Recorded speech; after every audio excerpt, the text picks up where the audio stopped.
Bonsoir à toutes et tous, j'espère que vous allez bien, très heureux de vous retrouver pour cette nouvelle vidéo d'avant-match, 7ème journée de Ligue 1, la dernière avant la trêve internationale. Le retour de Geoffroy Guichard dans sa configuration optimale, si on enlève bien évidemment les balcons supérieurs des tribunes sud et nord qui ne seront pas ouverts, mais Geoffroy Guichard pourra être plein et en tout cas sera sans doute bien rempli. Plus de 30 000 billets ont été vendus à l'heure où je tourne la vidéo. Je vous le dis tout de suite, je serai au stade, donc il n'y aura pas de débrief d'après-match.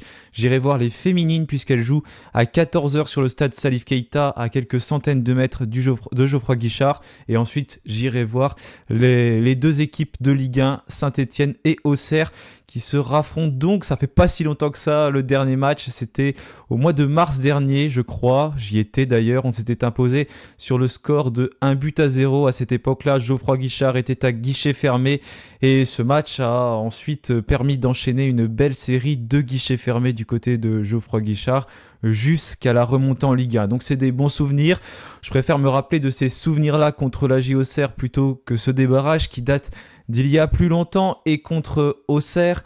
Ce match qu'il faut retenir, c'est bien évidemment le dernier, celui du mois de mars, parce que les deux équipes se ressemblent, on va dire, plus que les équipes qui se sont affrontées lors du barrage. Donc c'est plutôt là-dessus qu'il faut se baser. Bien évidemment, il y a quand même beaucoup de différences.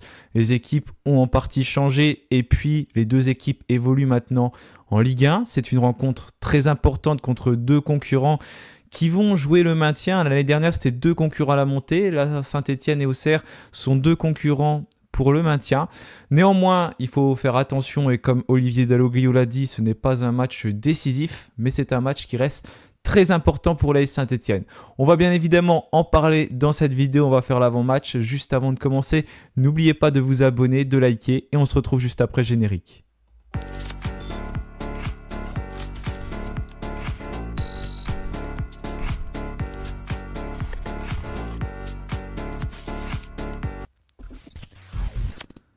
Voilà, donc retour à Geoffroy Guichard. D'ailleurs, les Stéphanois se sont entraînés sur la pelouse ce jeudi avant la conférence de presse qui avait été retardée de quelques minutes parce que les Stéphanois étaient à Geoffroy Guichard. Ça ne va pas être le cas avant chaque rencontre à domicile parce qu'Olivier Dalloglio indiquait que ce n'était pas possible mais que les joueurs aimaient bien parce que ça permet d'avoir des repères, même si là la configuration était différente parce que bien évidemment c'était à huis clos. Comme d'habitude, j'ai attendu qu'Olivier Dalloglio passe en conférence de presse. Je vous ai pas mis ces mots parce qu'en fait il n'a pas dit grand chose par rapport à des éventuels absents. Parce qu'il n'y en a pas plus que lors du dernier match, ce sont les mêmes joueurs. On a Thomas Monconduit qui est toujours dans sa phase de rééducation, lui qui est touché au niveau d'une cuisse, au niveau du tendon, je crois, du quadriceps. On a Anthony Briançon, une douleur au niveau du genou. Il y aura peut-être une petite opération, mais pas une énorme opération pour Anthony Briançon qui ne sera pas disponible une nouvelle fois. Masson touché au niveau du ménisque. Les délais n'ont pas changé, donc Monconduit et Masson, retour espéré environ dans 2 et 3 mois. Je crois que c'était 3 et 4 mois, donc on est à peu près maintenant sur du 2 à 3 mois normalement pour les deux joueurs. On va se baser sur 2025 pour être voilà, dans les délais normalement, peut-être même plus, hein, parce que pour Monconduit notamment ça peut emmener plus loin. Mais on va dire début 2025, janvier 2025. Pierre Cornu, donc apparemment ça se poursuit, mais il ne sera logiquement pas disponible pour cette rencontre. Ibrahima Wadji, Dalloglio l'avait annoncé en conférence de presse, pas celle-là, mais l'autre, avant qu'on affronte Nantes. Il avait rechuté, il est parti du côté de Clairefontaine pour poursuivre sa rééducation pendant au moins 3 semaines. Donc voilà, pour l'instant, minimum le délai d'absence de Wadji. Je rappelle qu'il y a quand même la trêve internationale entre les deux parce que le prochain match arrive 2 semaines plus tard, ce sera contre Lens, une nouvelle fois à Geoffroy Guichard et sinon pas forcément d'autres absents côté stéphanois. Après, s'il y a d'autres joueurs qui manqueraient, ce serait des choix du coach. On a Boki qui normalement ça va, Dalloglio indiquait que c'était bon pour lui, et puis Michael Nadé, il avait été touché contre Nantes, il avait même eu des points de suture touchés à l'arcade. Pour Michael Nadé, voilà, normalement c'est bon, il devrait tenir sa place dans le groupe, il pourra le sélectionner, il a juste quelques points de suture. Par contre, Olivier Dalloglio doit composer une nouvelle fois son latéraux, presque. Il n'a pas évoqué le fait que De Joker allait arriver. La question lui est souvent posée en conférence de presse. Il indiquait que Voilà, il n'y avait rien de prévu nécessairement pour ce poste de latéral, donc je pense que les journalistes en ont eu un peu marre et n'y ont pas reposé la question. On a un groupe qui est celui qui a fait le plus tourner en Ligue 1 depuis le début, il y a un peu plus d'un mois maintenant, avec 27 joueurs, je crois, utilisés d'après ce qu'ont dit les journalistes en conférence de presse. Voilà, Dalloglio a dit que normalement le groupe devrait un peu plus se stabiliser maintenant et qu'il devrait y avoir beaucoup moins de changements. Il devrait potentiellement avoir trouvé son équipe. Voilà en tout cas pour les absents. J'ai rien rajouté du côté d'Auxerre parce que c'est pareil, j'ai écouté la conférence de presse de Pélissier. Il a indiqué que par rapport au dernier match contre Brest, il n'y avait pas forcément il n'y avait pas forcément d'absents. Tout le monde était apte à aller dans le groupe. Puis j'avais regardé avant, il n'y avait pas nécessairement beaucoup d'absents ou des joueurs qui n'avaient pas du tout joué cette saison, donc c'est pour ça que je les ai pas mis. Il y a des joueurs sous menace à Saint-Etienne. Il y a Marwan Nzouzi, il lui reste 4 matchs, mais normalement, non, en plus il est blessé, il s'est blessé avec la réserve contre Thonon il y a quelques semaines aussi, donc il n'est pas disponible de toute façon. On a Mathieu Cafaro, il lui reste 5 matchs sous menace. Gauthier Larsonneur, 5 matchs également sous menace. Il prend des cartons jaunes un petit peu stupides. C'était le cas contre Nantes, il a pris un carton jaune parce qu'il a gagné du temps. Et puis Pierre Cornu, il lui reste 6 matchs, mais Pierre Cornu n'est pas disponible. Mais vous savez, j'aime bien mettre un peu tout le monde. Donc voilà pour les joueurs stéphanois qui sont sous menace. Donc là, surtout sur cette rencontre, c'est à Mathieu Cafaro et à Gauthier Larsonneur de faire très attention. D'ailleurs, Dalloglio a parlé de la discipline sans évoquer Larsonneur, ni Cafaro, ni les autres joueurs, mais il a indiqué que c'était quelque chose qu'il avait apprécié lors du dernier match contre Nantes. Il a trouvé une équipe stéphanoise disciplinée. Et puis surtout qui a su, on va dire, rebondir et se relever au niveau de son état d'esprit. C'était clairement mieux pour lui, mais par contre ce qu'il n'a pas aimé, c'était dans les duels. On était un peu à la ramasse, et puis dans l'engagement, il a évoqué le deuxième but nantais, où ça passe beaucoup trop facilement sur le côté. Voilà, la défense stéphanoise qui se fait passer en vue le long de la ligne de sortie de but ou de corner, et ça a mené au deuxième but nantais. Ça, c'est quelque chose qu'il n'a pas vraiment apprécié, et c'est un peu tout ce qui a été travaillé à l'entraînement. Au niveau des duels, il veut vraiment que les Stéphanois s'améliorent sur cet aspect-là. En tout cas, c'est ce qu'il a évoqué en conférence de presse tout à l'heure. Du côté de la J Auxerre, donc Auxerre, pas Auxerre, c'est Auxerre, c'est un concurrent direct pour le maintien. D'ailleurs, Pélissier l'a aussi évoqué en conférence de presse. Il était très content de jouer dans un stade Geoffroy Guichard qui va être rempli, parce qu'il a parlé du fait que voilà, c'est bien aussi d'avoir des copes qui sont pleins et puis un stade qui est plein, et pas des copes qui sont fermés comme c'est le cas à Saint-Etienne depuis le début de la saison. Il n'a jamais gagné d'ailleurs à Geoffroy Guichard, c'est ce qu'il a indiqué. Il a fait des matchs nuls, mais il n'a jamais gagné. Et puis il était revenu sur le dernier match où il avait encore un petit peu les boules parce que Auxerre avait perdu. Mais voilà, la conférence de presse était assez sympa à écouter. Vous pouvez la retrouver, je crois, que sur la chaîne YouTube de la J Auxerre ou sur France Bleu Auxerre ou Bourgogne, je sais plus comment ça s'appelle, mais c'est sur le France Bleu de la région d'Auxerre. Au niveau de leur schéma de jeu, ils sont plus sur un 3-4-2-1 ou un 5-3-2. Je crois qu'il a tenté une fois à 4 défenseurs, mais depuis quelques temps, on est vraiment plus sur 3-4-2-1. C'est le dispositif utilisé par la J Auxerre. On n'est pas sur une défense à 4, donc plus une défense à 5, donc il va falloir surveiller ça. Ils avaient bien commencé la saison en battant Nice, ils les ont battus à domicile. Et après, ça a été un peu plus compliqué. Ils ont eu des difficultés à retrouver le chemin du succès. J'ai mis 3-0 avec un petit point vert contre Monaco. C'est bien évidemment un point rouge parce qu'ils ont perdu. Et sinon, la J Auxerre qui a battu le Stade Brestois lors de la dernière journée, 3-0 à domicile.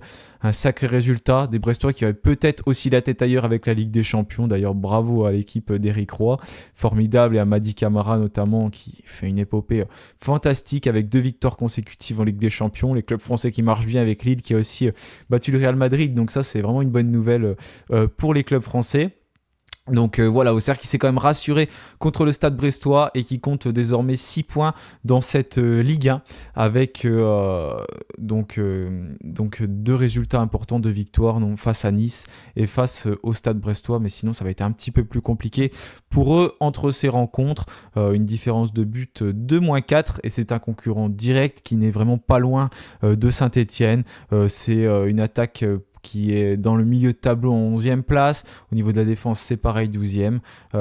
Domicile, ils sont 6e. Ils ont 3 matchs de jouer. Pour l'instant, ça ne veut pas dire grand-chose au début de saison parce que Il y a des équipes qui ont beaucoup joué à domicile, d'autres pas forcément. À l'extérieur, par contre, c'est la pire équipe du championnat pour l'instant avec 3 défaites consécutives. Les Auxerrois qui ont pris leur seul point du côté du stade de la Baie des Champs. Donc on va dire que ça, c'est plutôt une bonne nouvelle pour Saint-Étienne parce que les Auxerrois sont vraiment en difficulté hors de leur terre. Voilà pour cette équipe de la JOCR. Si on passe à Saint-Étienne maintenant, donc on a vu cette raclée contre Nice, mais on s'est quand même relevé contre Nantes avec ce match nul de but partout. Ça c'est quand même une bonne nouvelle. On perdait 2-0, on a réussi à revenir à 2-2. Il y a des joueurs qui ont marqué des points comme Ben Holt et puis Brahim Sissoko. Ils vont sans doute débuter en tant que titulaire. Là je vois pas comment Olivier Dalloglio ne pourrait pas les mettre face à Auxerre. Après on se pose des questions pour la défense. Est-ce que ce sera Nadé qui va être encore aligné ou est-ce que Abdelhamid va faire son retour? Il avait un peu les boules sur le banc, ça se voyait d'ailleurs pendant le match quand il montrait quelquefois, il n'avait pas forcément une tête très heureuse même quand Saint-Étienne est revenu au score. Forcément c'est censé être le capitaine de cette équipe, celui qui a de l'expérience, donc quand il est envoyé sur le banc c'est difficile. On joue dans un 4-3-3 ou plus un 4-2-3-1, c'est pas forcément facile à lire, ça dépend des phases défensives, des phases offensives, dans les transitions, ça change. Ça, c'est tout à fait normal. Le dispositif n'est que quelque chose qui est mis en place au début. Après, c'est mouvant durant le match, et plus c'est mouvant, mieux c'est, parce que ça veut dire qu'on arrive à s'organiser. Ça peut être l'inverse aussi si on se fait manier de tous les côtés, mais normalement un dispositif ne reste pas identique, il faut qu'il y ait des dépassements de fonction. Quelque chose qui est très important dans un club. Voilà, meilleur buteur de l'AS Saint-Étienne, c'est Ibrahim Sissoko avec 2 buts marqués désormais, qui est passé donc devant Mathieu Cafaro, et Zouriko Davitashvili qui est mine de rien à 2 passes décisives, puisqu'il a fait la passe décisive pour Cafaro et la passe décisive pour Sissoko. Le penalty, ça ne compte pas comme une passe décisive qui a été obtenue par Michael Nadé, mais le seul passeur décisif de l'AS Saint-Étienne pour l'instant, c'est Zouriko Davitashvili. Voilà pour la composition probable de Saint-Étienne. J'en ai fait 2 d'ailleurs. J'en ai fait deux l'autre fois. Là, j'en ai refait 2. C'est ce que je vois comme système avec un 4-3-3. En gros, pas de changement par rapport à ce que Olivier Dalloglio a fait contre le FC Nantes. Ça a été assez compliqué au milieu de terrain, si j'ai enlevé Amougou, pardon, parce que je trouvais que c'était compliqué entre Ekwa, Mouefek et Amougou. Pour l'instant, même si le coach stéphanois a indiqué que Amougou, il lui faut du temps de jeu. Il lui faut du temps de jeu, mais voilà, il faut qu'il soit dans la rotation aussi. Il a 18 ans et je pense que c'est important de faire tourner. Pas forcément pour de la fatigue, parce que d'ailleurs, comme il l'a aussi dit en conférence de presse, je pense quand même que les joueurs peuvent réussir à jouer une fois toutes les semaines. On a assez de récupération, on n'a pas d'autres compétitions à côté, mais ça peut être intéressant de mettre Ben Holt au milieu de terrain, donc Sissoko qui pourrait être aligné en pointe de l'attaque après ce qu'il a fait contre Nantes et ses 2 buts marqués. Ce serait une récompense pour lui et assez logique, et Cafaro qui retrouverait donc potentiellement une place de titulaire, à moins que Ben Holt soit remis sur le côté. Et sinon, j'ai une autre composition avec un 4-4-2. Je voulais essayer d'aligner Stassin et Sissoko ensemble. Seul problème, c'est qu'après, on n'a plus d'avancante parce que Wadji n'est pas là. Et puis, quelqu'un peut sortir, on peut repasser facilement 4-3-3 en fait. Donc, possiblement, on peut jouer dans ce système-là. Mais voilà, c'est intéressant parce qu'il y aurait Sissoko et Stassin d'aligner ensemble en pointe de l'attaque. Après, est-ce qu'il y a une complémentarité entre les deux hommes? Je ne sais pas, c'est à découvrir. Mais ça permettrait de mettre Ben Holt. J'ai mis Cafaro sur le côté, ça peut être aussi Davitashvili. J'hésite entre les deux. J'ai mis Cafaro, mais Davitashvili peut aussi être sur le côté gauche. Et en fait, c'était plutôt Davitashvili que j'aurais dû mettre parce que il a quand même 2 passes décisives, comme j'ai dit, et ça peut être un élément déclencheur, notamment quand il est sur le côté gauche, où je le trouve intéressant. Même si on l'a pas trop vu contre le FC Nantes, il a fait sa passe décisive, mais personnellement, j'ai pas forcément trouvé sa prestation réussie. Donc ça, c'est un choix qui sera fait entre Cafaro et Davitashvili. À vous de me dire qui vous préférez. D'ailleurs, s'il faut faire un choix entre ces 2 joueurs, mais voilà pour potentiellement les compositions que Olivier Dalloglio pourrait mettre en place. Je pense pas qu'il va tenter un 4-4-2 et prendre des risques. D'ailleurs, on a pu lire que Dalloglio était sur la sellette depuis plusieurs semaines sur Foot Mercato, et que potentiellement en cas de mauvais résultat contre Auxerre, un autre coach pourrait arriver sans que d'autres noms soient précisés. Ça, on s'en doutait bien évidemment, donc à surveiller. On va voir ce qui va se passer contre la JOCR, mais ce match est quand même très très important, je trouve, pour les Stéphanois qui vont devoir prendre des points contre un concurrent direct pour le maintien avant de recevoir Lens et après peut-être une suite de championnat plus abordable, même si chaque adversaire est compliqué et un derby qui arrive dans un peu plus d'un mois. Et oui, très très rapidement, les Stéphanois vont se déplacer à Lyon et ce derby, bien évidemment, on l'attend tous, mais ça, on aura l'occasion d'en reparler. Merci à tous d'avoir suivi cet avant-match. N'oubliez pas de donner votre composition en commentaire aussi, votre pronostic et votre avis sur cette rencontre qui arrive pour Saint-Etienne. Je rappelle que je serai au match, donc il n'y aura pas de débrief après la rencontre. Normalement, ce sera ce dimanche. En attendant, passez tous un très bon week-end. Et puis, bien sûr, allez les Verts. Salut à tous.